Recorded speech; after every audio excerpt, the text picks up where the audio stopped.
আজ তো ষষ্ঠী। ষষ্ঠীর দিনে আমি ঘুম থেকে উঠে আগে সকাল সকাল স্নান করে নিলাম। কারণ হলো প্রচুর পরিমাণে আমার গরম লাগছে, প্রচণ্ড গরম লাগছে। আমি গরমটা সহ্য করতেই পারছি না, তাই জন্য হালকা কিছু খেয়ে তারপরে স্নানটা করে নিলাম।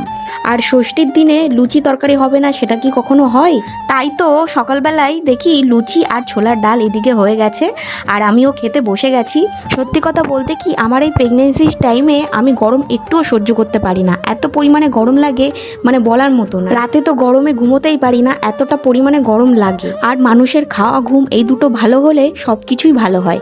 আমার প্রথম থেকে খাওয়ার দিক থেকে একদমই খেতে পারতাম না, এখনও খুব একটা যে ভালো খেতে পারি সেটাও না। প্রথম থেকেই আমার গ্যাসের খুব সমস্যা, গ্যাসের জন্য আমি খেতে পারি না, এখনও সেম প্রবলেম রয়েছে। তাও চেষ্টা করি খাওয়ার, না খেয়ে তো আর থাকা যায় না, তাই জন্য চেষ্টা করি ঠিকঠাকভাবে খেয়ে নাও। এইদিকে লুচি তরকারিটা দারুণ হয়েছিল খেতে, ডালটা তো খুব সুন্দর হয়েছে খেতে, আর খুব টেস্টি করে খেয়ে